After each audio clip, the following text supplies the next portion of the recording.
அவர் தற்கொலை பண்ணல, தற்கொலை செய்ய வைக்கப்பட்டுள்ளார். என்னோட கருத்து அதுதான். உடனடியாக அங்க போன அர்ஜுன் சம்பத் முதற்கொண்டு பிஜேபி சங்கி பரிவார்கள் யாரெல்லாம் போனாங்களோ அத்தனை பேரையும் அவர்கள் குடும்பத்தினர் நீங்க கிளம்புங்கன்னு எல்லா மீடியா முன்னாடியுமே விரட்டி அடித்த வீடியோ வந்து வைரல் ஆச்சு. 2 பையலுக்கு மட்டும் ஃபியூச்சர் எஜுகேஷனுக்கு இந்த கவர்மெண்ட்ல நம்ம பிச்சை எடுக்க கூடாது. அவங்க வந்து வாங்குறது வந்து பிச்சை காசு அப்படிங்கிற நம்ம காசை நான் திருப்பி வாங்குறேன் மீன்ஸ் எனக்கு பிரச்சனை அப்படிங்கிறப்போ எனக்கு வந்து அது எப்படி பிச்சை காசு ஆகும்? லாஜிக்கே இல்லாம பேசுறேன். வெளிநாட்டுக்காரங்களுக்கு I will tell my number. கொஞ்ச நாள்ல ஒரு இவங்க பேர்ல அந்த குழந்தைங்க பேர்ல ஒரு அக்கவுண்ட் ஓபன் பண்றோம். அந்த வரக்கூடிய ஒரு ரூபா இருக்கு இல்லையா, எவ்வளவு ரூபா இருக்கு, அந்த துளிய கூட எவனும் தொட முடியாத அளவுக்கு நான் பாத்துக்கிட்டேன். ஐ வாஸ் வாட்சிங். இங்க இருந்து எவனாவது இந்து எவனாவது காசு அனுப்புனா அனுப்ப மாட்டான். ஏன்னா அவனுக்கு உழைக்க வரணும். குறைந்தபட்சம் நீ வந்து இவங்களோட அக்கௌண்ட் இவங்க அக்கௌண்டையா சொல்லிருக்கணும், இல்ல இவங்களுக்கு உதவி பண்ணுங்கன்னு இருக்கணும். அதுவும் சொல்லல. இவர் வந்து மேற்பார்வை பண்ணுவாராம். இந்த வாட்ச் டாக் இருக்காருல, இவரோட ஹிஸ்டரி என்னன்னு நான் பின்னாடி வரேன். மலை உச்சில வந்து தீபம் ஏத்தணும் அப்படின்னு ஒரு ஆர்டர் கொடுத்துருக்கு. அந்த ஆர்டரை வந்து போலீஸ்காரங்க தடுத்துருக்காங்க. சரியா ஒரு முன்னாள் காவல்துறையில வேலை செஞ்ச அடிப்படையில் நீங்க அதை எப்படி பாக்குறீங்க?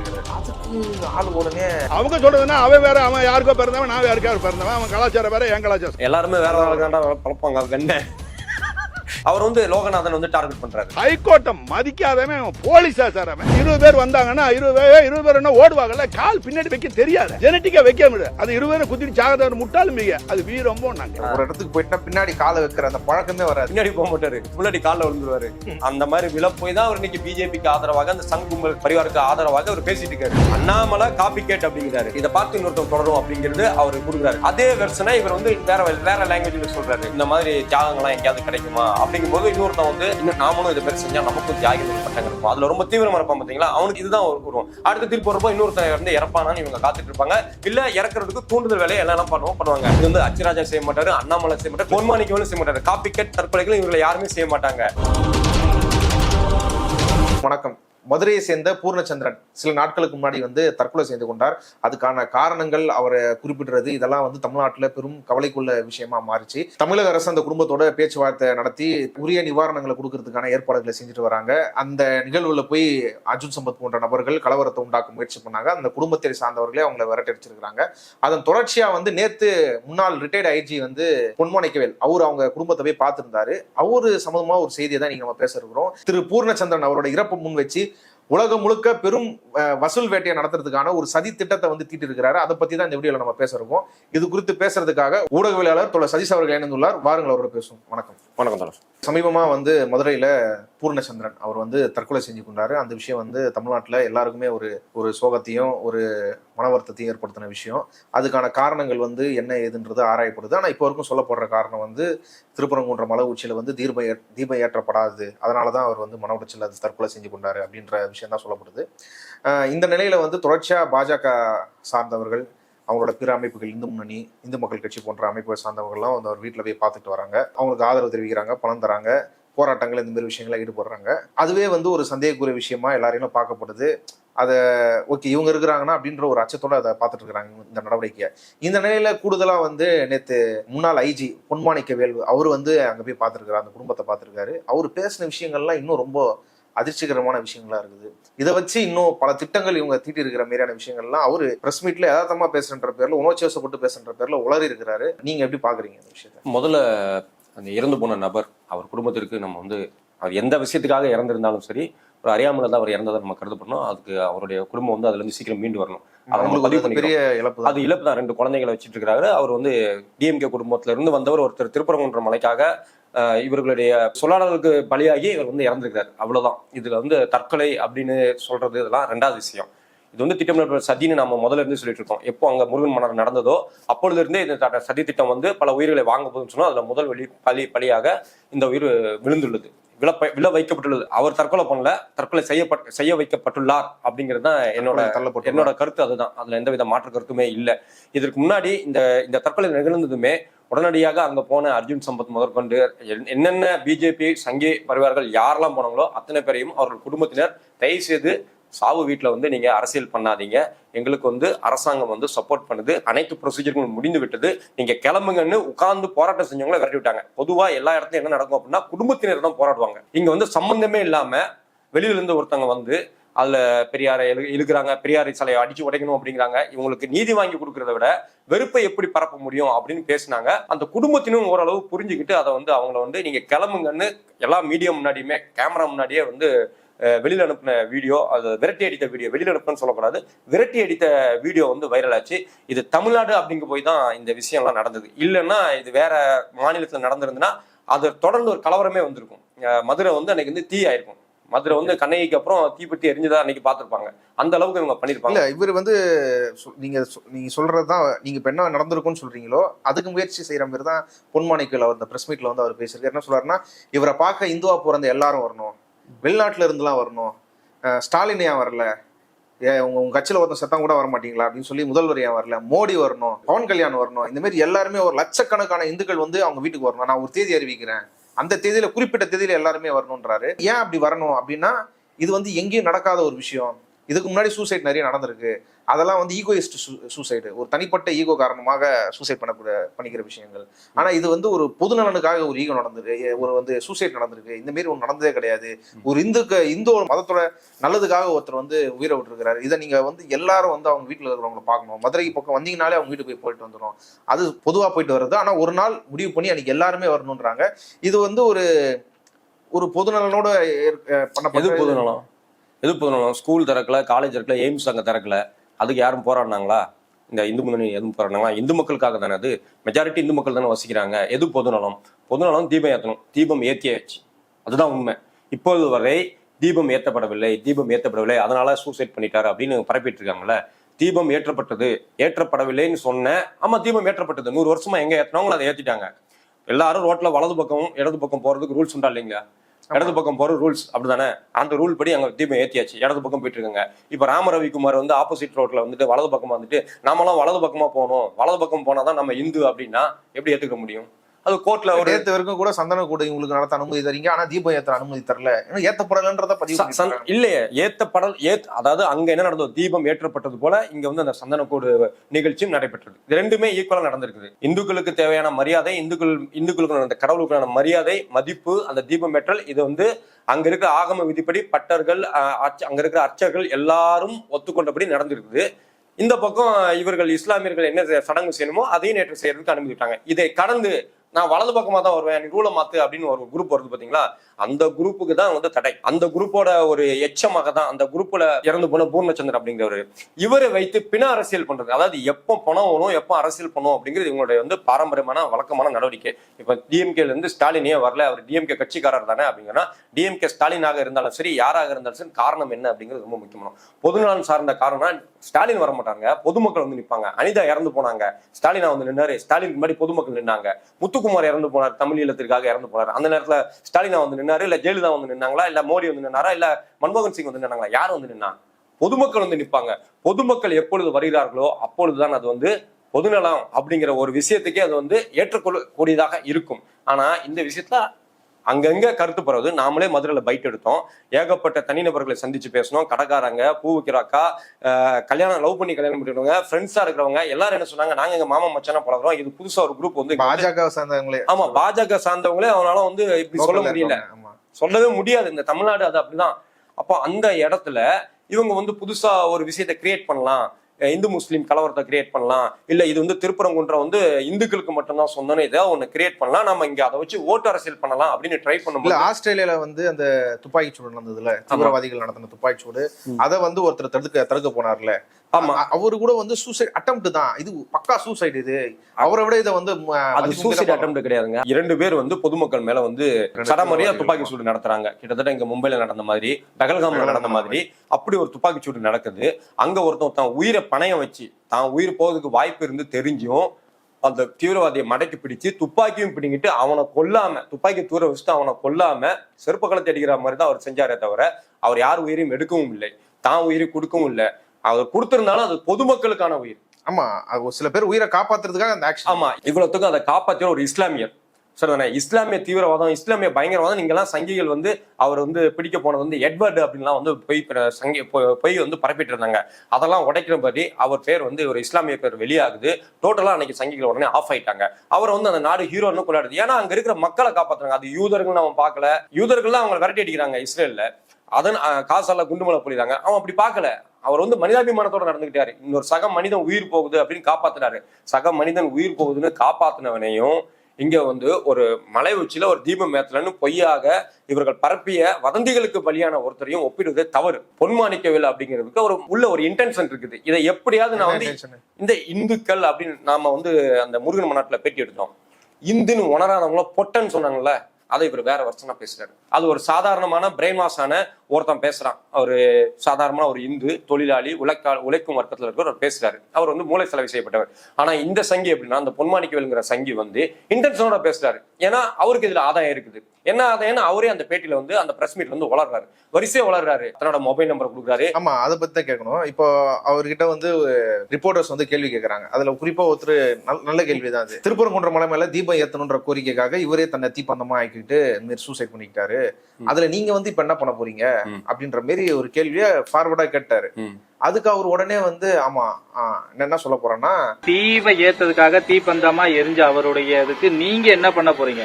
2 பையலுக்கு மட்டும் ஃபியூச்சர் எஜுகேஷனுக்கு இந்த கவர்மெண்ட்ல நம்ம பிச்சை எடுக்க கூடாது. அவரோட பசங்க 2 பேர் இருக்காங்க. அவங்களோட படிப்புக்கோ மத்ததுக்கோ போய் கவர்மெண்ட் பிச்சை எடுக்கணும்ன்ற அவசியம் எனக்கு இல்ல.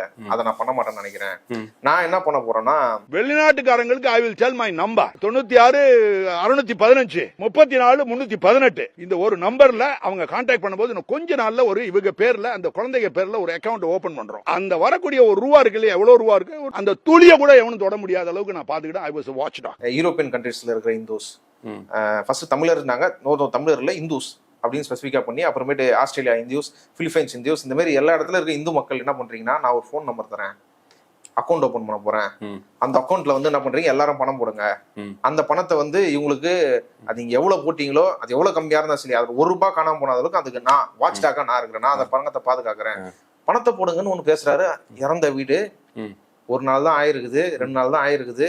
அந்த இடத்துக்கு அவங்களுக்கு ஆதரவு சொல்லி வரணும்னு வந்துட்டு அரசு கொடுக்குற பணம் வேணாம், அது பிச்சை காசு, நான் வந்து இந்த மாதிரி ஒரு அக்கௌண்ட் ஓபன் போறேன், அதை நான் பாத்துக்கிறேன், இவரு அதை ஓன் பண்ண பாக்குறாரு. இது எப்படி எடுத்துக்கிறது? அதான் நீங்க சொன்னல, ஏதோ ஒரு வாட்ச் டாக்னு சொன்னீங்கல்ல, அதுல வாட்சை கட் பண்ணிட்டீங்கன்னு வச்சுங்களேன், மிச்சம் என்ன இருக்கோ அதுதான் டாக்னாக பஞ்சு எச்ச டாக்னு வச்சுக்கலாமா, அப்படிதான் சொல்ல முடியும். அவர் நம்பர் கொடுத்தாரு 96615314 யாராருக்கெல்லாம் அந்த டாக்கிட்ட பேசணுமோ அதை பேசிக்கோங்க, வாட்ச் டாக்கிட்ட. சரிங்களா? அதாவது ஒரு இடத்துல ஒரு சம்பவம் நடந்திருக்குது.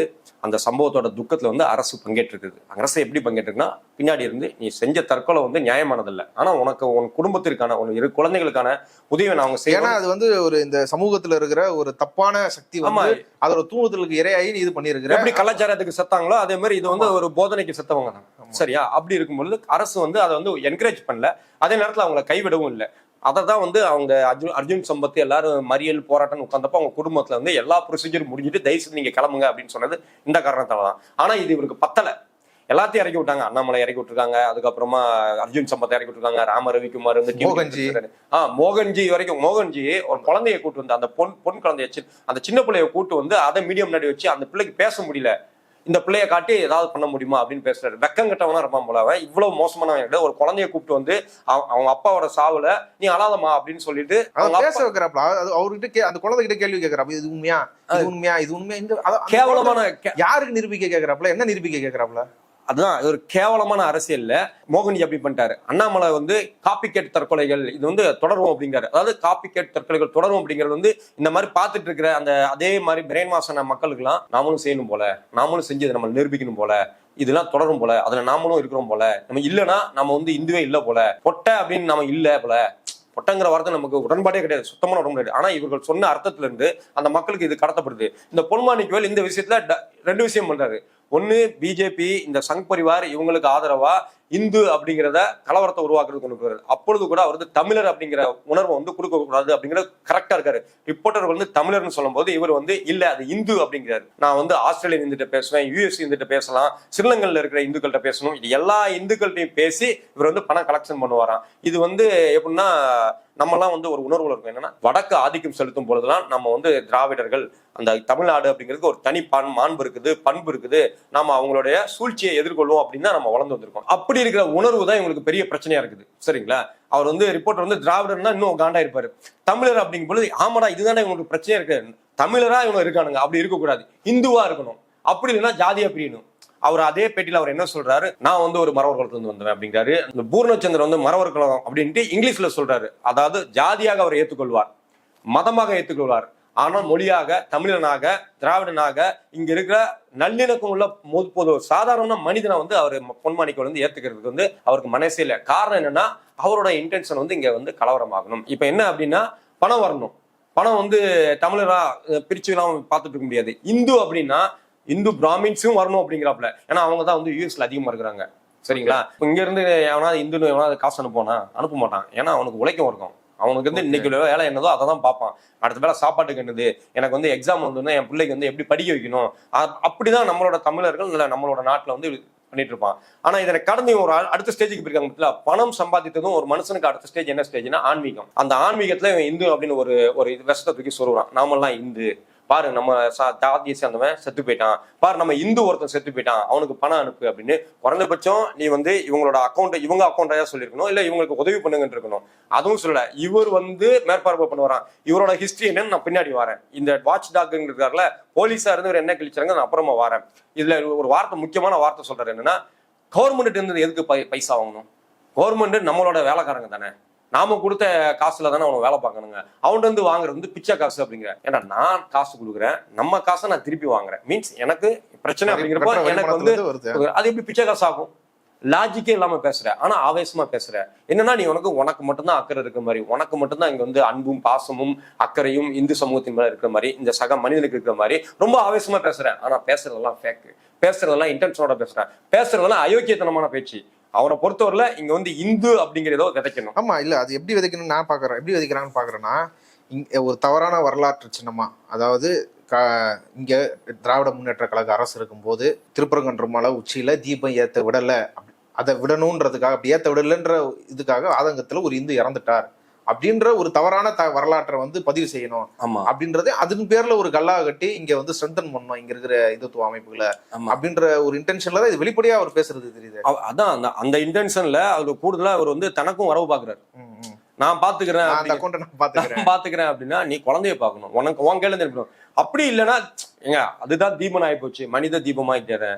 நீயே தீபமா இருக்க வேண்டியதானே. இந்த தற்கொலைகளை நீ வந்து இவ்வளவு ஊக்குவிக்கிற, என்னாலமா அது ஒரு பெரிய விஷயம் பேசுறேன். ஆமா, அது ஒரு பெரிய விஷயம், பயங்கரமா நீ ஊக்குவிக்கிற. நான் வந்து ஒண்ணும் இல்ல, ஏஐட்ட கேட்டா ஏஐ வந்து என்ன சொல்லுது அப்படின்னா தற்கொலைக்கு தூண்டுதல் அடங்கும் அப்படின்னு இவரோட பேச்சை வந்து ஏஐ சொல்லுது. அதாவது பொன்மாணிக்கோவில் பேசுறதுதான். ஏன்னா அவர் பேசுறது எல்லாம் பாத்தீங்கன்னா அதை வந்து குளோரிஃபை பண்றாரு, தற்கொலை வந்து குளோரிஃபை பண்றாரு. இங்க யாருமே தற்கொலை ஏத்துக்கிறது, நம்ம முத்துக்குமார் ஆகட்டும், அனிதா ஆகட்டும், செங்கோடி ஆகட்டும், எல்லாருமே. ஆனா அவருடைய காரணங்களே வேற. அனிதா வந்து பெரிய போராட்டம் போராடி அது முடியாத நிலையில வந்து இருந்தாங்க. இங்க வந்து ஜஸ்டிஸ் ஜிஆர் சாமிநாதன் ஒரு தீர்ப்பு கொடுத்திருக்காரு. அதுக்கு வந்து இவங்க வந்து மேல சுப்ரீம் கோர்ட்டுக்கு போயிருக்காங்க. இந்த கட்டத்துக்குள்ளாக அவரை வந்து என்ன சொல்றது, பிரெயின் வாஷ் பண்ணி வாட்ஸ்அப் மெசேஜ் தான். நீங்க வாட்ஸ்அப்ல பார்த்து ஓட்டு போடுறதும் சரி, வாட்ஸ்அப்பை பார்த்து மோடி தான் வந்து விஸ்வகுருஜின் நம்பரும் சரி, வாட்ஸ்அப்பை பார்த்து தற்கொலை பண்றதும் சரி, அந்த அளவுக்கு இவருடைய வாட்ஸ்அப் யூனிவர்சிட்டி வேகமா பரப்பி இருக்குது. அதுல பலியானவர் தான் இந்த பூர்ணச்சந்திரன். அந்த பலியை வந்து இவர் வந்து ஹீரோயிசமா கொண்டாடுறது, அதை தூண்டுறதுங்கிறது, இன்னும் 4 பேர் இறக்கணுங்கிறது அவரோட பேச்சுல இருக்குதே தவிர இதை நிறுத்தணும், இதை தடுக்கணும், இன்னும் 2 குழந்தைங்க வந்து அப்பா இல்லாம ஆயிடக்கூடாது அப்படிங்கிற கவலை இருக்கும் கொஞ்சம் கூட இல்லை. ஆமா, ஒரு பொறுப்பான ஆள் வந்து அதை என்ன பண்ணிருக்கோம், இவரு ஓகே ஒரு நோக்கங்கள் ஓகே நல்லதா இருக்கலாம், ஆனா இவர் பண்ண விஷயம் தப்பு. ஆனா இவர் இல்ல யாருமே வந்து அங்க வந்து அண்ணாமலை காப்பி கேட் அப்படிங்கிறாரு. காப்பி கேட் இது வந்து தொடரும், காப்பி கேட் இதை பார்த்து இன்னொருத்தவங்க தொடரும் அப்படிங்கிறது அவரு கொடுக்குறாரு. சமிக்ஜை அப்படிங்கிறது சொல்லுவாங்கல்ல, இது அப்படிதான் நடக்கும். யாரு கலவரம் நடந்த பொழுது அன்புமணி இதை மாதிரி சொல்லியிருக்காரு, மோடி இதை மாதிரி சொல்லியிருக்காரு, ஏதோ கோவத்துல செஞ்சுட்டாங்க அது தொடரும், அதை கண்டுக்காதீங்க மாதிரி. இவர் வந்து ஏதோ வந்து காப்பி கேட் தற்கொலைகள் தொடரும் அப்படின்னு தான் இவங்க வந்து பதிவு பண்றாங்க. அதே வெர்ஷனை இவர் வந்து வேற லாங்குவேஜ்ல சொல்றாரு. இந்த மாதிரி தியாகங்கள்லாம் எங்கேயாவது கிடைக்குமா அப்படிங்கும் போது இன்னொருத்தன் வந்து இன்னும் நாமளும் இதை மாதிரி செஞ்சா நமக்கும் தியாகின்னு ஒரு பட்டம் கிடைக்கும். அதுல ரொம்ப தீவிரமா இருப்பான் பாத்தீங்களா, அவனுக்கு இந்த இதுதான் வரும். அடுத்த திருப்பி வரப்போ இன்னொருத்தன் வந்து இறப்பானான்னு இவங்க காத்துட்டு இருப்பாங்க. இல்ல இறக்குறதுக்கு தூண்டுதல் வேலையை எல்லாம் பண்ணுவாங்க. இது வந்து அச்சிராஜா செய்ய மாட்டாரு, அண்ணாமலை செய்ய மாட்டாரு, காப்பி கேட்டாக பொன்மாணிக்கவேலும் செய்ய மாட்டாரு. காப்பி கேட் தற்கொலைகளும் இவங்களை யாருமே செய்ய மாட்டாங்க. மறிக்க போவது யாரு அப்படின்னு பாத்தீங்கன்னா மறவர் குலத்திலிருந்து பூர்ணச்சந்திரன், இல்ல தேவேந்திர குலத்திலிருந்து இன்னொரு பூர்ணச்சந்திரன், இல்லைன்னா நாடார் சமூகத்திலிருந்து இன்னொரு பூர்ணச்சந்திரன். இப்படியாக நாம் தான் மறிப்போமே தவிர எந்த பாப்பானும் இல்ல இவர்களை இந்த அரசியல்லாம் பண்ணிட்டு இருக்கிற பொன்மாணிக்கவேலோ இல்ல எச்ராஜாவோ இல்ல அண்ணாமலையோ இல்ல நயினார் நாகேந்திரனோ இதை செய்ய போறது இல்ல. அதனால மக்கள் இதை தெளிவா புரிஞ்சுக்கணும். குறிப்பாக நீங்க வந்து இந்து மதத்தை காப்போன்னு ஏதோ ஒரு வாட்ஸ்அப்ல நீங்க அடிபட்டு இருந்தா கூட தயவு செய்து நீங்க சண்டை போடுங்க. சண்டை போடுறதுக்கு சட்ட ரீதியா போராடலாம், கிரவுண்ட்ல நாங்க போராடுங்க, சண்டை போடுங்க. ஆனா தற்கொலை வந்து அதுக்கு தீர்வு கிடையாது. உங்க தற்கொலையில மீன் பிடிக்க போறது வந்து டிஎம்கே கவர்மெண்டோ இல்ல வேற யாரோ இல்ல, முழுக்க முழுக்க உங்களை வச்சு சம்பாதிக்க போறதும் உங்களை வச்சு தன்னோட ஓட்டு அரசியல பெருக்க போறதும் கட்சியும் சங் பரிவார கும்பலும் தான். அதே பிரஸ் மீட்ல பொன்மாணிகள் இன்னொரு விஷயம் சொல்றாரு. அது இன்னும் என்னடா, ஒரு முன்னாள் ஐஜி இப்படி பேச முடியுமா, ஒரு டிபார்ட்மெண்ட்ல இருந்தாலும் இப்படி பேச முடியுமான்றது. அரசு உத்தியோகத்துல இருந்தவங்க இல்ல காவல்துறையில இருந்தவங்க நீதித்துறையில இருந்தவங்க கூட ஒரு அரசியல் கட்சிகளுக்கு எதிராக அரசுக்கு எதிராக பேசுவாங்க. ஆனா டிபார்ட்மெண்ட் அப்படி பேசுவாங்களா தெரியல. இவர் என்ன சொல்லியிருக்காருன்னா, இவர்கிட்ட கேட்கறாங்க பொன்மாணிகள் கிட்ட, நீங்க ஏற்கனவே வந்து காவல்துறையில பணியாற்றி இருக்கிறீங்க, நீங்க ஒரு காவல்துறையில பணியாற்றின அடிப்படையில அன்னைக்கு காவல்துறை செஞ்ச நடவடிக்கை நீங்க எப்படி பாக்குறீங்க? அதாவது ஹைகோர்ட் வந்து ஒரு உத்தரவு கொடுத்துருச்சு, மலை உச்சியில வந்து தீபம் ஏத்தணும் அப்படின்னு ஒரு ஆர்டர் கொடுத்துருக்கு. அந்த ஆர்டரை வந்து அன்னைக்கு போலீஸ்காரங்க தடுத்துருக்காங்க. அது சரியா? ஒரு முன்னாள் காவல்துறையில வேலை செஞ்ச அடிப்படையில் நீங்க அதை எப்படி பாக்குறீங்க கேட்கிறாரு. அதுக்கு ஆளு உடனே அவங்க சொல்றதுன்னா அவன் வேற, அவன் யாருக்கோ பிறந்தவன், நான் யாருக்கோ பிறந்தவன், அவன் கலாச்சாரம் வேற, என் கலாச்சாரம். அவங்க யார்? அவங்க சொல்றதுலாம் நான் ஏன் கேட்கணும்? நான் அங்க இருந்துதான் என்ன அது அது ஒரு மாதிரி நகைச்சுவை. ஃபர்ஸ்ட் சொல்றது நகைச்சுவையா இருக்குது. என்னன்னா அவரே கேட்கிறாரு, அப்படி கேட்காதீங்க, நான் அந்த இடத்துல அதிகாரியா நின்று இருந்தானா என்ன பண்ணிருப்பீங்க? அவர் ஹீரோயிக் மொமெண்டா கேட்கறாப்ல. கேளுங்க, அப்பதான் நான் சொல்லுவேன்னு ஒரு சொல்றாரு. கேட்டாதான் சொல்லுவேன்னு சொல்றாரு. யாருமே கேட்கல. மறுபடியும் சரி நீங்க கேட்கலனாலும் நான் சொல்லுவேன் அப்படின்னு சொல்லிட்டு 2-3 தடவை கேட்டாரு. கேட்டாதான் சொல்லுவேன், யாரும் கேட்கலன்னு பரவாயில்ல கேட்கல நானே சொல்லணும்னு சொல்றாரு. நான் இருந்தா என்ன செஞ்சிருப்பேன் அப்படின்னு நீங்க கேட்கல, நானே சொல்றேன். I am a servant of law and I am not a servant of government. ஹைகோர்ட்டை மதிக்காதவன் போலீஸா சார்? அவருக்கு வந்து இந்த பூனை மிஸ் துடிச்சிருக்கு, தன்னை நிரூபிக்க வேண்டிய அவசியம் இருக்குல்ல. பொதுவா நம்ம வந்து அதை காமெடியா நினைச்சிட்டு இருக்கோம். ஆனா அவரை பொறுத்தவரையில தன்னை ஒரு ஹீரோயிக் பிம்பமா நிறுவனாதான் அந்த பணம்லாம் வரும். புரியுதுங்களா? நீங்க நான் வந்து ஒரு பெரிய ஆளு, நான் வந்து இப்படிலாம் செஞ்சிருப்பேன், இல்லை நான் அப்படிலாம் செஞ்சேன் அப்படிங்கிற நிரூபிச்சாதான் உங்களை நம்புவான். அதை நம்புறதுக்கு ஒரு பிட்ட போறாருன்னா, நான் மற்றும் அன்று வந்து காவல்துறை அதிகாரியாக இருந்திருந்தா நான் வந்து ஃபர்ஸ்ட் லாவை தான் ஒபே பண்ணியிருப்பேன் அப்படின்னு இருக்கிறாரு. அதே லா தான்டா 144. அந்த 144 போட்டது அரசு தான் போட்டிருக்குது. அரசு வந்து லா அடிப்படையில தான் இயங்குது. புரியுது தானே? அரசு வந்து தன்னிச்சையா செயல்படாதுல்ல, அவங்களும் லா அடிப்படையில தானே இறங்கியிருக்காங்க. அப்ப நீ வந்து பொதுமக்கள் அந்த நேரத்துல நீ என்ன மாதிரி டிசிஷன் எடுத்துக்கணும்? அன்னைக்கு இருந்தவர் லோகநாதன். இவர் என்ன சொல்றாரு, என் ரத்தம் வேற, நான் வந்து நான் வேற ஆளுக்கு பிறந்தா அவன் வேற ஆளுக்கு பிறந்தான். இங்கேயும் அவர் வந்து பிரிவினை தான் பண்றாரு, ஜாதி பிரிவினை இல்ல மத பிரிவினை. அவர் வந்து லோகநாதன் வந்து டார்கெட் பண்றாரு. இது வந்து இந்த மாதிரி சக போலீஸ் எங்க பிறப்புக்கு வந்து 20 பேர் வந்தாங்கன்னா 20 பேர் என்ன ஓடுவாங்கல்ல, கால் பின்னாடி வைக்க தெரியாது, ஜெனட்டிக்கா வைக்க முடியாது. அது 20 பேரை குத்திட்டு சாகதவர் முட்டாலும் மிக அது வீரம். நாங்க ஒரு இடத்துக்கு போயிட்டா பின்னாடி காலை வைக்கிற அந்த பழக்கமே வராது. அவன் முன்னாடி குப்புறப்படுத்துவாரு. பேர் செத்தாலும் நாங்க இல்ல பின்னாடி போக மாட்டாரு, முன்னாடி காலில் விழுந்துருவாரு. அந்த மாதிரி விழ போய் தான் அவர் இன்னைக்கு பிஜேபிக்கு ஆதரவாக, அந்த சங் கும்பல் பரிவாருக்கு ஆதரவாக அவர் பேசிட்டு இருக்காரு. இன்னைக்கு சிபிஐ வழக்குல இருந்து அவர் விடுவிக்கப்பட்டிருக்கிறதுக்கு அந்த கேஸ் ஆனதுக்கு காரணமும் ஆமா. சிலை கடத்தல் வழக்குல போலீஸ் ஆபீசர் மேல எங்கேயாவது கேஸ் நடக்குமா? குப்புற விழுறாருல, குப்புற விழுந்துதான் வந்து தன்னோட சிபிஐ வழக்கு வந்து வெளில வந்திருக்காரு. அப்படி இருக்கும் பொழுது இவர் வந்து அங்க வந்து லாலம் பார்க்க போறது இல்ல. எதிர்த்தாப்புல நிக்கிறது யாரு? ஜி.ஆர். சுவாமிநாதன் ஐயா, நம்ம ஆளு அவரு. அப்புறமா ராமரவிக்குமார், ஐயோ இது நமக்கு படி அளக்கிற இன்னொரு தெய்வம்ல. அப்போ இவங்க என்ன சொன்னாங்கன்னா அதை செய்வங்கிறது தான் பொன்மாணிக்கவேல்.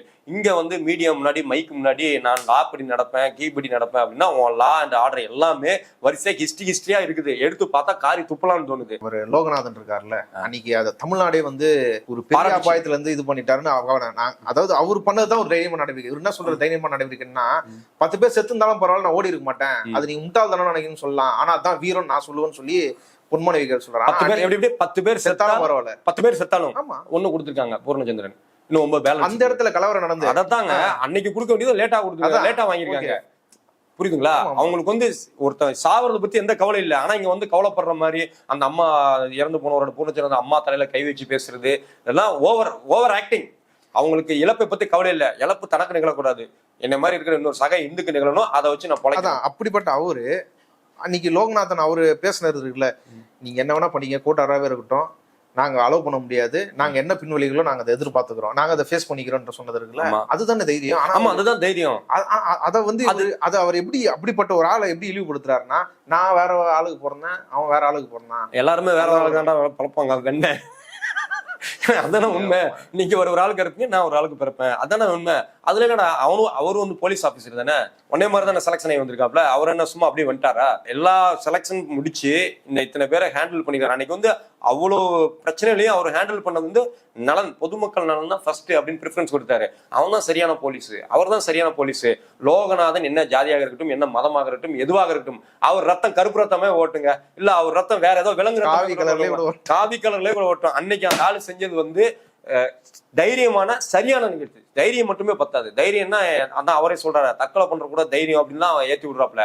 அந்த தைரியம் இல்லை. இந்த தைரியம் வந்து எனக்கே பின்னாடி பிரச்சனை வரும், நான் கோர்ட்ல போய் ஜிஆர் சுவாமிநாதன் முன்னாடி நிக்க வேண்டியிருக்கும். பட் எனக்கு இங்க கலவரம் நடக்கக்கூடாது. ஏன் என்னோட லா அண்ட் ஆர்டர் கண்ட்ரோல்ல, என்னோட கண்ட்ரோல்ல வந்து இங்க இருக்கக்கூடாது, என் கமாண்ட் கண்ட்ரோல் இப்படிதான் இருக்கும்ட்டு அன்னைக்கு அந்த போலீஸ் ஆஃபீஸர் லோகநாதன் அவர் முன்னாடி இவங்களாம் மாட்டு மூத்திரம் குடிக்க வேண்டாம், எனக்கு தெரிஞ்ச லோகநாதன் சார் எங்க போறான்னு ஃபாலோ பண்ண சொல்லுங்க. என்ன சொல்ல, எதுக்கு சொல்ல வரீங்க? லோகநாதன் பார்த்து நல்ல புத்திமதி, 4 புத்திமதி ரிட்டையர்ட் ஆனதுக்கு அப்புறமும் வாங்கிட்டா நல்லது. இனி யாரும் சங்கி ஆபீசர் உள்ள இருந்தாலும் அவர்கிட்ட வந்து கத்துக்கலாம் விஷயத்தை எப்படி அணுகணும் அப்படிங்கிறது. ஓகே, இப்ப இந்த அளவுக்கு வந்து பேசுறதுக்கு இந்து மதம் புனிதம், இந்து மதத்தோட நலன், இதை பாதுகாக்கிறது குறித்து பேசுற அளவுக்கு தகுதியான ஆள் தானா பொன்மாணிக்கவேல்? ஏற்கனவே பல சர்ச்சைகள் இருக்கு, அதை பத்தி கொஞ்சம் சொல்லுங்க. நினைவு இல்ல அவரை தெரிஞ்சுக்கிட்டு அவர் இப்படி வந்து பேசுறாருன்னு புதுசா யாருன்னா அவரை பார்த்தாங்கன்னா அவர் எப்படி பண்றாரு? இந்த பொன்மாணிக்கவேல் அப்படிங்கிறது சிலை கடத்தல் அப்படிங்கிற பேர்ல அடிக்கடி அடிபட்டுட்டே இருக்கும், நாமளும் தொடர்ந்து ஃபாலோ பண்ணிட்டு இருக்கிறோம். ஆனா இன்னைக்கு வந்து அவர் திடீர்னு வந்து இந்து மதம், இந்து கடவுள் என்ன, அப்போ அந்த சிலைகள்லாம் இந்து சிலைகள் தானே. அந்த சிலை கடத்தல் வழக்குல இவர் பேர் வந்து முன்னாடி இருக்குது. ஒரு போலீஸ் ஆபீசரா இருந்துமே இவருடைய பேர் இருக்குதுன்னா அப்ப அவரோட யோக்கியதை என்னங்கிறது இது சின்ன சாம்பிள். முக்கியமான குற்றவாளிகளோட டைப்ல இருந்துட்டு அவங்க காப்பாற்றுற வேலையை ஆமா என்ன செஞ்சிருக்காரு அப்படின்னா 2008 இருந்து ஒரு காதர் பாஷா அப்படிங்கிற ஒரு போலீஸ் ஆபீசர் வந்து இதை வந்து சிலை கடத்தல்களை வந்து துப்பறிஞ்சு ஜெர்மனில இருந்து ஒருத்தர் வந்து தூக்குறாப்ல. அந்த ஆள் வந்து பேர் வந்து சுபாஷ் சந்த் கபூர் அப்படின்னு ஒருத்தர்.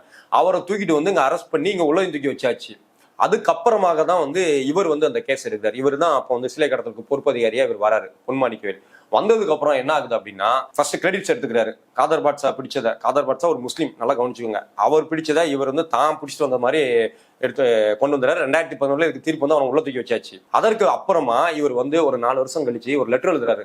எங்க MHAக்கு இந்த பேட்டிலையும் மெயில் அனுப்புவேன், நான் வந்து ஸ்டாலினுக்கு மெயில் அனுப்புவேன், MHAக்கு மெயில் அனுப்புன்னு சொன்னால அதே மாதிரி மெயில் அனுப்பியிருக்காரு. என்னன்னா இந்த சிலை கடத்தல் வழக்குல கைதான அந்த கபூர் அவரை விடுவிக்கணும் அப்படின்னு மெயில் போடுறாரு. ஏன் மெயில் பண்ணும்? நீ தான் சுத்தமான இந்துவாச்சே, நீ தான் இந்துன்னா அப்படியே துடிப்பிய, இந்து மத கடவுள்களுடைய சிலையை திருநவனோட நீ எதுக்கு ரெக்கமெண்ட் பண்ற? அப்படி அவர் விடுவிக்கலன்னா வந்து சர்வதேச அளவுல பெரிய பிரச்சனைகள் வந்து நம்ம வந்து ஆமா ஜெர்மனிக்கும் இந்தியாவுக்கும் உள்ள உறவு பாதிக்கும் அப்படின்னு இந்த ஆளுங்க உட்காந்து ரைட் அப் போட்டுட்டு இருக்காரு. அதாவது யாரு பின்வாங்காத பரம்பரை பொன்மாணிக்கவேல், குப்புரவேல்ற பொன்மாணிக்கவேல். MHA அது காரி துப்பி திருப்பி அனுப்பிடுச்சு. இந்த வேலை மட்டுமா பார்த்திருக்காரு. இதுக்கு முன்னாடி அவருக்கு வந்து அதுக்கப்புறமா தீனதயாளன் அப்படிங்கிற ஒருத்தர் வந்து 4 வருஷம் கழிச்சு அரெஸ்ட் பண்ணி தூக்காரு. அவர் மூலமாக காதர் பாட்ஷா மேல வழக்க போட்டு அவர் மேல அந்த டைம்ல வந்து சிலை கடத்தல் கொடுத்து விசாரிக்கவே இல்லாத காலத்துல சிலை கடத்தல இவரை சிக்க வச்சு காதர் பாட்ஷா அரெஸ்ட் பண்ணி உள்ள தூக்கி வைக்கிறாரு. இப்போ CBI விசாரணைக்கு வருது. CBI விசாரணைக்கு வரும்போது காதர் பாட்ஷா சொல்றாரு என்னையும் கூப்பிட்டு விசாரி, மாணிக்கவேலையும் கூப்பிட்டு விசாரிங்க. அவன் வந்து தைரியமா சொல்றாரு. ஏன்னா காதர் பாட்ஷாக்கு என்னன்னா நான் செஞ்சது தப்பு இல்லை, நான் ஃபேஸ் பண்றேன் அப்படிங்காரு. இங்க வந்து பொன்மாணிக்கவேல் என்ன பண்றாருன்னா சுப்ரீம் கோர்ட்டுக்கு வந்து பெட்டிஷன் போறாரு. ஐயா இந்த CBI விசாரணை எல்லாம் நிப்பாட்டுங்க, இது வேலைக்கு ஆகாது, எங்களுக்கு நான் எதாவது தப்பும் செய்யல அப்படிங்காரு. அங்க அந்த உச்சநீதிமன்றம் என்ன பண்ணுதுன்னா நீ ஒரு போலீஸ் ஆஃபீஸர், நீ குற்றம் செய்யல அப்படின்னா நீயே வந்து அதை வந்து ஃபேஸ் பண்ண வேண்டியதானே, உனக்கு என்ன பிரச்சனை, அதை நிப்பாட்டணும் எதுக்கு சொல்றேன்னு அதுவும் காரி துப்பி அனுப்பி வச்சிருச்சு. இப்படி நீ தொடர்ந்து பார்த்தோன்னா இதுக்கு முன்னாடி வந்து ஒரு கொலை ஒன்று நடந்தது 1996. அதுல வந்து அன்னைக்கு வந்து அவர் கொலை செய்யப்பட்டவர் கூட சரக்கடிச்சுட்டு உட்கார்ந்துருக்காரு. அவர் கொலை செய்யப்பட்டவருக்கும் இவருடைய மனைவிக்கும் ஒரு லாக்கர் இருந்திருக்குது. அந்த லாக்கர் அடுத்த நாளே காலி ஆயிருக்குது. இது குறிச்சு ஏன் விசாரிக்கலன்னு அதை வழக்க விசாரிச்ச சென்னை மாவட்ட அமர்வு நீதிபதி வந்து RK பாரதிங்கிறவங்க அதை கேட்டுக்கிறாங்க, ஏன் இதை விசாரிக்கல அப்படின்னு கேட்டிருக்காங்க. இப்போ அந்த கேஸ்லயும் இவர் மேல பிரச்சனை இருக்குது. இன்னொரு இடத்துல வந்து ஒரு 193 சவரான எத்தனையோ நகைகள் அதை வந்து ஒரு போலீஸ் இன்ஸ்பெக்டர் வந்து பிடிச்சிருக்காரு. அந்த நகைகள்ல பாதியை காணும். அந்த பாதியை காணும் அப்படின்னு அதை பிடித்த SI மேலையும் அப்புறமா இந்த பொறுப்பு அதிகாரி பொன்மாணிக்கவேல் மேலையும் குற்றம் சாட்டி நீதிமன்றமே வந்து அப்சர்வேஷன்ல சொல்லியிருக்கு. இந்த மாதிரி இவங்களை ஏன் விசாரிக்கல, இவங்களோட துறை ரீதியாக விசாரிக்கணும்னு சீனியர் ஆபீசர்ஸ்க்கு இவங்க வந்து ரெக்கமெண்ட் பண்ணியிருக்காங்க. இப்பேற்பட்ட ஒரு பரம்பரை, இப்பேற்பட்ட ஒரு திருட்டு பையன் தான் இந்த பொன்மாணிக்கவேல். ஆமா அப்படித்தானே சொல்ல முடியும். இவங்க மேல வந்து இவர் மேல வந்து இருக்கிற வழக்கு CBI வழக்கு வந்து முடிச்சு வைக்கணும் அப்படின்னு இவர் வந்து ஒரு கேஸ் போடுறாரு, ஒரு பெட்டிஷன் போடுறாரு. அதன்படி மதுரையில் உயர் நீதிமன்றம் வந்து அதை வந்து முடிச்சு விட்டாங்க. இப்ப முடிச்சு விட்டதுனால இவர் நல்லவராயிருவார் அப்படின்னா நமக்கு தெரியும். BJP இல்ல இவர் இப்படிப்பட்ட வேலைகள் வந்து களத்துல செய்யும் போது அதெல்லாம் நடக்கிறதுன்றது பார்த்து. ஆமா இப்ப தெரியுதா இந்த டாக் வந்து எதுக்கும் குலைக்குது அப்படின்னு நம்ம புரிஞ்சுக்கலாம்ல. டாக் வந்து பிஸ்கட்டுக்கும் குலைக்கும், இல்ல திருடனை பார்த்தாலும் குலைக்கும், இல்ல எதுக்கு இருக்கலாமோ குலைக்கும். இப்ப இந்த டாக் குலைக்குது அப்படின்னா மீன்ஸ் வாட்ச் டாக். அவர் சொன்னதுல இருந்தா சொல்றேன், நான் எதுவும் மரியாதை குறைவாக சொல்லவில்லை. வயதில் மூத்தவராக இருக்கலாம், மூத்த அதிகாரி வேற. ஆனா நான் என்ன சொல்றேன், இந்த டாக் எதுக்கு குலைக்குது அப்படின்னா இப்ப நம்ம புரிஞ்சுக்கலாம். அதாவது இவர் மேல இருந்த CBI வழக்கு தள்ளுபடி செய்யப்பட்டுள்ளது. ஈவன் CBIயே வந்து இவர் மேல பயங்கர காண்டாகி நிறைய எழுதியிருக்காங்க அந்த நேரத்துல. அந்த அளவுக்கு இந்த ஆளு பண்ணி வச்சிருக்காப்ல. அப்போ வழக்கு முடிஞ்சிருச்சு, ஓகே, நீ வந்து குற்றம் இல்லைன்னு நீ வெளியில சொல்லிக்கலாம். ஆனா எல்லாருக்குமே இது தெரியுது, ஒரு இத்தனை பேர் இருந்திருக்காங்க, இத்தனை போலீஸ் ஆஃபீஸர்ல எத்தனை போலீஸ் ஆஃபீஸர் மேல இந்த மாதிரி சிலை கடத்தல் வழக்கு இதெல்லாம் வந்திருக்குது. அதுவும் சரி, வேற வழக்குனா கூட பரவாயில்ல, ஏதோ ஒருத்தன் லஞ்சம் வாங்கினேன் அந்த கேஸை செட்டில் பண்ணி விட்டேங்கிறதுலாம் இயல்பா நடக்கக்கூடியது. போலீஸ் டிபார்ட்மெண்ட்ல நடந்திருக்கு, நம்ம எல்லா டிபார்ட்மெண்ட்டுமே நடக்குது. அப்படி இருக்கும்பொழுது சிலை கடத்தல்ங்கிறது எவ்வளவு ஐயக்கத்தமான, ஏன்னா நீ இந்துன்னு பேசுற, உன் கடவுள் சிலையே வந்து நீ திருடி விற்கிறதுக்கு நீ உடனே இருந்திருக்க அப்படின்னு அவ்வளவு பெரிய வழக்குகள் மேல நடந்திருக்கு. அப்ப நீ எவ்வளவு பெரிய ஐக்கியனா இருந்திருக்கு. சிதம்பரத்திலே நடராஜர் கோயில்ல அங்க இருக்கிற பூசாரிகள் அவங்க வந்து பார்ப்பனர்கள் HRNC வெளில போகணும்னு ஏன் சொல்றாங்கன்னா, அந்த கோயில் சொத்தை ஆட்டை போறதுக்கு. இவரும் HRNC வெளில போனா கோயில் சிலைகளை ஆட்டை போறதுக்கு. அதான் சொல்ல, அண்ணாமலை, நயினார் நாகேந்திரன், அர்ஜுன் சம்பத், ராம ரவிக்குமார், இந்த பொன்மாணிக்கவேல், எல்லா வேஷம் கட்டிட்டு வராங்க, புரியுதுங்களா? ஆளுக்கு ஒரு வேஷம். பிஜேபி தலைமை, அர்ஜுன் சம்பத் இந்து முன்னணிங்கிற தலைமை, ராம ரவிக்குமார் சாதாரணமான ஒரு பக்தருங்க அப்படின்ற ஒரு இது, இப்படி எல்லாருமே ஒன்னும் கூடி மதுரை முருகன் மாநாடு அதுக்கு முன்னாடி இருந்தே பிளான் பண்ணி இதெல்லாம் பண்ணிட்டு இருக்கிறாங்க. அதுல வந்து கடைசி எச்சமா வந்த ஒரு குலைத்தல் தான் இந்த டாக். இது மொத்த விஷயத்தை நம்ம பேசுனது நம்ம புரிஞ்சுக்கிறதுன்னா, நம்ம புரிஞ்சுக்கிறத விட பொதுமக்கள் வந்து தெளிவா இருக்கிறாங்க. தெளிவா இருக்க போய் தான் பூர்ணச்சந்திரன் இறந்தாலும் சரி, இதற்கு முன்னாடி அவ்வளவு பிரச்சனை நடந்த போதும் அங்க இருக்கிற மக்கள் வந்து சங்கிகளை மதிக்கவே இல்லை. சந்தனக்கூட நடக்கும்போது இந்து மக்களும் போய் வந்து அதுல பங்கேற்று இருக்கிறாங்க, தரிசிட்டு இருக்காங்க, எல்லாம் நடந்திருக்கு. ஏன்னா இங்கதான் நம்ம இது தமிழ்நாடு அப்படிதான் இருக்கும், அப்படி பண்ணிட்டு இருக்கிறாங்க. ஆனால் புரிய வேண்டியது யாருன்னா கடைநிலை சங்கிகள், அதாவது வாட்ஸ்அப்லயே இவர்களுடைய பிரெயின் வாஷ்க்கு ஆளான இந்த கடைநிலை சங்கிகள் தயவு செய்து இந்த தீபத்திற்காகவோ இல்ல வேற எந்த விவகாரத்திற்காகவோ தனது உயிரை கொடுத்து விடக்கூடாது. ஏனென்றால் தீபம் ஏற்றப்பட்டு ஆயிற்று, தீபம் ஏற்றப்பட்டு விட்டது. வருஷம் தோறும் எங்க ஏற்றப்படணுமோ அங்க கரெக்டா ஏத்திட்டாங்க, அடுத்த வருஷமும் ஏற்றுவாங்க, அடுத்த வருஷமும் ஏற்றுவாங்க. அப்படி ஏத்தவில்லை அப்படின்னா கூட இங்க யாருக்கும் எந்த பாதிப்பும் ஆக போறதுல, அது வந்து கடவுள் பாத்துக்கிடுவாரு. நாம வந்து கடவுளை காப்பாற்ற வரல, கடவுள் தான் நம்ம காப்பாற்ற வந்தாரு. இந்த விஷயத்த ஒரு நாளும் மறந்துக்கூடாது. கடவுளை காப்பாத்த அப்படின்ட்டு எவன் கிளம்பி வந்தா நம்ம ஐக்கியனா தான் இருப்போம். அதுக்கு உதாரணம் தான் பிஜேபி. அது எந்த மதமா இருந்தாலும், அது கிறிஸ்தவ மதமாரோ இஸ்லாமியரோ எந்த மதம்னாலும் சரி, கடவுளை காப்பாத்த எவன் கிளம்பினாலும் அவன் நீ சந்தேகத்தோட தான் பார்க்கணும். இதை வந்து இந்த சங்கிகள் வந்து புரிஞ்சுக்கணும். அந்த சங்கிகள் புரிஞ்சுக்கிட்டாலே இதுல பாதி விஷயம் வந்து சால்வ் ஆயிடும். உயிர் பலி நிற்கும். ஃபர்ஸ்ட் உயிர் வந்து விலை மதிப்பற்றது, அதுக்குண்டான ஒரு மதிப்பு இருக்குது. அதை தயவு செய்து இந்த பொன்மாணிக்கவேல், அண்ணாமலை, நயினார் நாகேந்திரன், அப்புறம் அர்ஜுன் சம்பத், இவங்க அரசியலுக்காக, ராம ரவிக்குமார், இவங்க வாழ்வுக்காக, இவங்களுடைய அரசியலுக்காக தங்களோட உயிரை பலி கொடுத்துறாதீங்க. இதுதான் என்னோட கடைசி வேண்டுகோள். இவ்வளவு நேரம் இந்த செய்தி குறித்து விரிவாக உங்க கருத்துக்களை பகிர்ந்து கொண்டதுக்கு நன்றி.